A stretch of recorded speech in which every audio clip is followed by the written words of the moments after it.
स्वागत है। आज के इस विशेष प्रेस वार्ता को संबोधित करने के लिए हमारे मध्य भारतीय जनता पार्टी के वरिष्ठ नेता एवं माननीय विधायक आदरणीय संजीव चौरसिया जी उपस्थित हैं। साथ ही भारतीय जनता पार्टी के बिहार प्रदेश के प्रवक्ता सुमित शशांक जी, मीडिया के सह प्रभारी अमित प्रकाश जी, रणवीर जी उपस्थित हैं। मैं विनम्र निवेदन करता हूं आदरणीय संजीव चौरसिया जी से कि आज के इस प्रेस वार्ता को संबोधित करें। सभी को नमस्कार। इस प्रेस कॉन्फ्रेंस में साथ में आवाज आ रही है ना?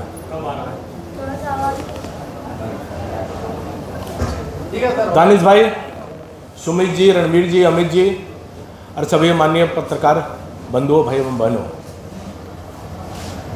चुनाव के कल प्रथम चरण से और साथ साथ जैसे जैसे चुनाव चढ़ रहे हैं, पूरी तरह से हताश में अपने आप को आरजेडी के राजकुमार अपने आप को पा रहे हैं।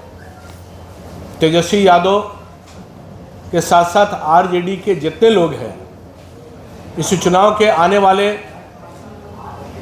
गतिविधि के केंद्र बिंदु में उनको ध्यान में आ रहा है कि आरजेडी के सुपरा पूरी तरह से बिहार में साफ होता उनको दिखाई दे रहा है और इंडी गठबंधन के भी सुपरा निश्चित तौर पर साफ होता हुआ दिखाई दे रहा है। बढ़ते कदम एनडीए के स्पष्ट तौर पर जनादेश के माध्यम से दिखाई देने का भी क्रम प्रारंभ हो गया है।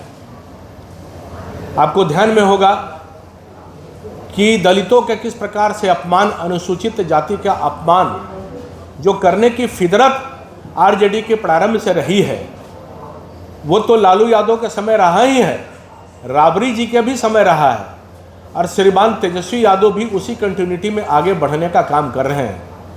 वो इस बात का परिणाम है कि जिस प्रकार से उनके मंच पर माननीय चिराग पासवान जी के मां के बारे में अभद्र टिप्पणियां की गई, फिर भी किसी प्रकार का कोई स्पष्टीकरण उनके कार्यकर्ताओं के द्वारा पूछने का भी जहनत उठाने का काम तेजस्वी यादव ने नहीं किया।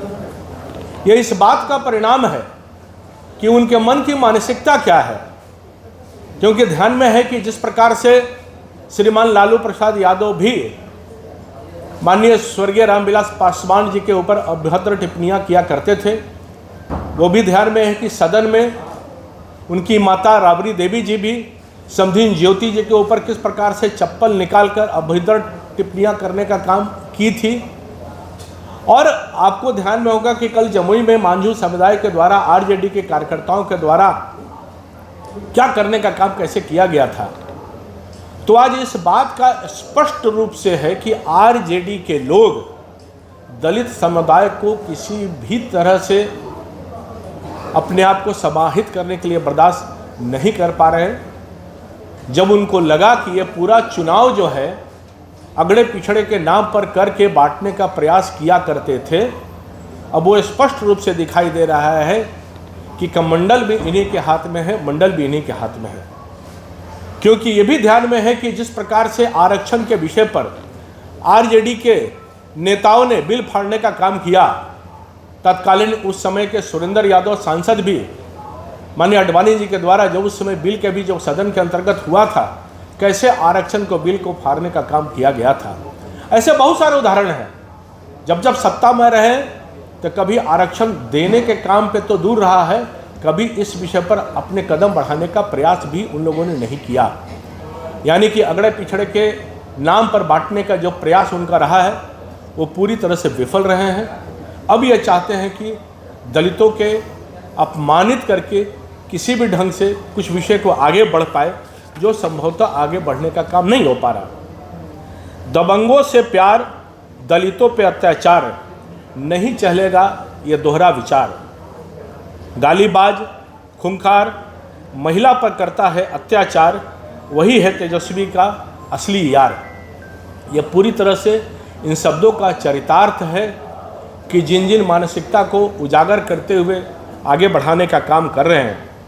आपको ध्यान में होगा कि उनके नेता तत्कालीन सांसद भी रहे, जो फिर कभी नहीं बन पाए।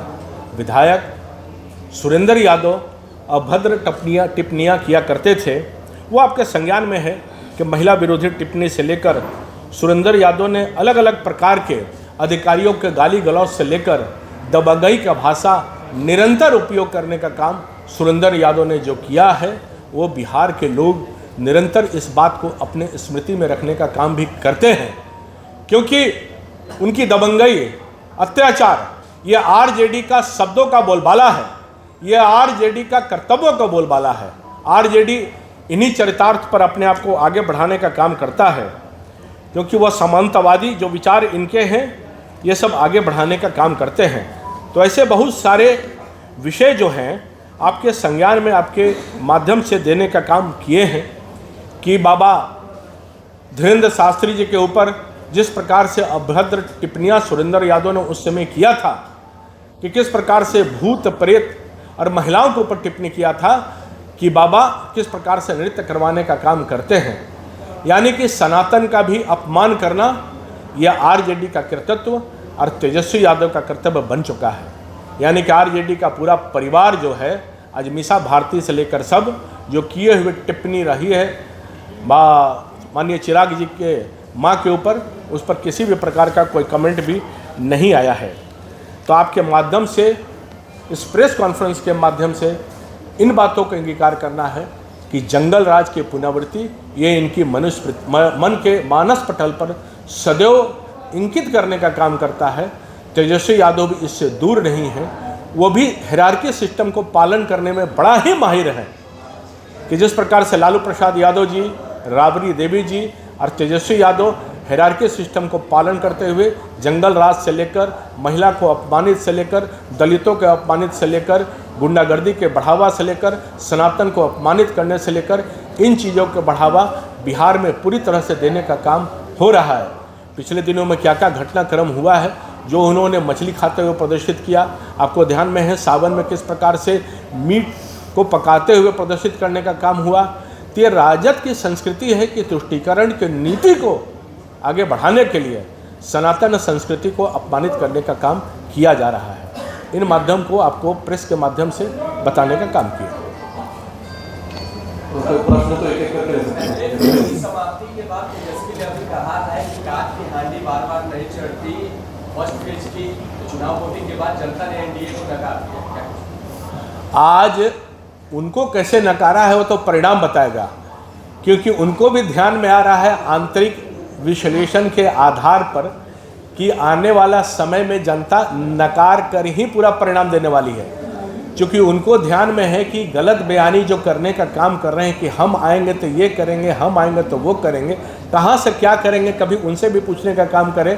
क्या उनकी सरकार कुछ भी प्रयास करेंगे, इंडी गठबंधन का बनने वाला है क्या? तो आज पूरी तरह से हताशा है, पूरी तरह से निराश है। उनको किसी भी प्रकार से उनको दिखाई नहीं दे रहा है। खाता खुलता हुआ तो दूर है, परिणाम का परिणति पूरी तरह से नकारात्मक उनके पक्ष में है, वो उनको दिखाई दे रहा है।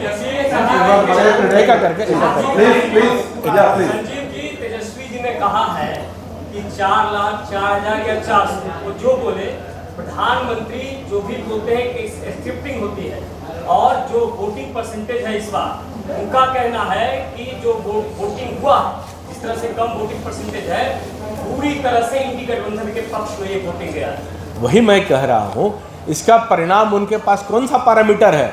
हम तो एक एक पैरामीटर बूथ तक बता सकते हैं कि चुनावी रणनीति, चुनावी गणित, चुनाव का जो परिणाम है वो एनडीए गठबंधन के ही पाले में है और निश्चित तौर पर रहेगा, वो परिणाम बताएगा।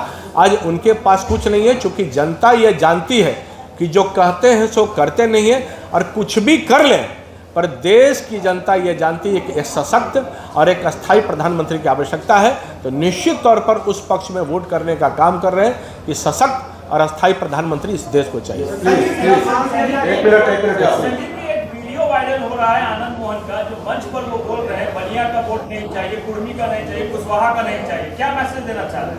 नहीं, आप उस वीडियो की तहकीकात कीजिए ना, कि तहकीकात पे ही हर चीज़ स्पष्ट हो जाएगा। आज जिन विषयों पर लेकर सबका साथ, सबका विकास, सबका प्रयास, सबका विश्वास के साथ एनडीए पूरी तरह से और प्रत्येक प्रत्याशी इसी विचार के साथ आगे बढ़ने में काम हो रहा है। देना चाहिए मंच पर। मैं फिर कह रहा हूँ कि इस चीज़ की आप तहकीकात कीजिए।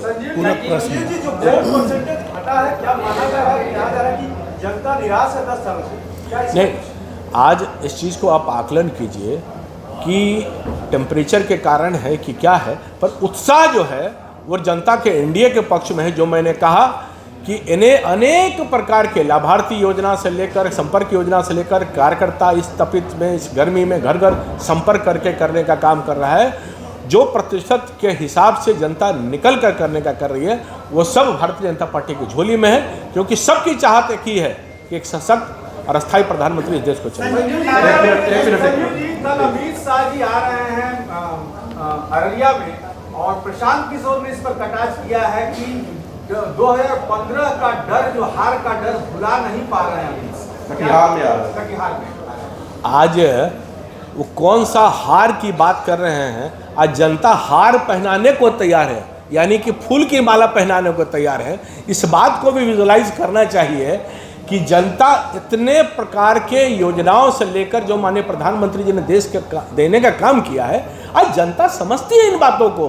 आज जनता को कोई बरगला नहीं सकता है कि पॉलिटिकल रीजन में कुछ भी अपने आप को अवेकनिंग करने का काम करे, पर अवेकनिंग स्थिति में जनता है, वो जानती है कि कोई भी निर्णय करेंगे वो देश के पक्ष में रहेगा, देश के हित में रहेगा। नागालैंड राहुल गांधी चुनाव प्रचार के लिए भागलपुर आ रहे हैं। आने दीजिए, चुनाव प्रचार सबका काम है। इस प्रचार में कौन आचार होंगे, कौन कहां से जाएंगे, वो तो जनता बताएगी। तो जनता तो बूथ पर जाकर सबको परिणाम बताने का काम करेगी। यहाँ से लेकर वहाँ तक राहुल बाबा घूमते रहें, उनके घूमने से क्या होगा? शायद हम लोग भी इंतजार में रहते हैं कि ऐसी जुबान से हरदम उनको निकलता है, वो बातें निकलती है कि जो जनता स्वयं देखती है कि चाहते कुछ और है, बोलते कुछ और है, हो कुछ और जाता है। नागालैंड में जिस तरह से मतदान का बहिष्कार एक बड़ी संख्या में उन्होंने किया है, क्या करते रह गए मतदान का, किस रूप में लेते हैं? आज बिहार के परिप्रेक्ष्य में आप इन परिस्थितियों पर देखिए, वहाँ के तत्कालीन विषय पर क्या है वो समझने की आवश्यकता है। 4 जगहों पे जो चुनाव हुआ है उसको लेकर तेजस्वी यादव का ये बयान है कि 4 जगह पे जो चुनाव हुआ उसको सीधा राजद के खाते में जाएगा, बीजेपी इसलिए बौखलाहट में है। आज मैंने वही कहा ना कि ये बौखलाहट या हड़बड़ाहट उनकी है, अपनी नहीं है। क्योंकि वहाँ की भी जनता सब जगह जानती है कि हमको ये चुनाव जो है वो देश का चुनाव है। तो आज देश के चुनाव के लिए सबके मन मस्तिष्क पर माननीय प्रधानमंत्री नरेंद्र मोदी जी हैं। आज उनके कहने के लिए कोई शब्द नहीं है, तो उन शब्दों पर वो कुछ भी कहें, उनकी वाणी है। तो वाणी जो है वो आवाज़ में तो कभी जनता समझ नहीं सकती है, तो उनका जो कहना है वो कहते रहे। जनता ये जानती है, बाखूबी जानती है कि उनको क्या करना है, और पूरी तरह से जमुई से एक वीडियो वायरल हो रहा है जहां पर आरजेडी के लोग एक बुजुर्ग व्यक्ति को धमकाते हुए नजर आ रहे हैं कि आप एनडीए को वोट ना दें, तो ऐसे में तो आपका नुकसान हो जाएगा। अगर ऐसे धमकाया जाएगा तो नुकसान हो जाएगा। ये जनता है, जनता को जो धमकाने का काम जंगल राज में करने का काम किया है, अब जनता, बिहार की जनता बर्दाश्त नहीं करेगी। बिहार की जनता जानती है कि जिस प्रकार से दलितों को अपमानित किया, जिस प्रकार से अगड़े पिछड़े की राजनीति करने का काम किया है, आज बिहार की जनता माननीय प्रधानमंत्री नरेंद्र मोदी जी के साथ है, विकास और विश्वास के साथ है। बहुत बहुत धन्यवाद।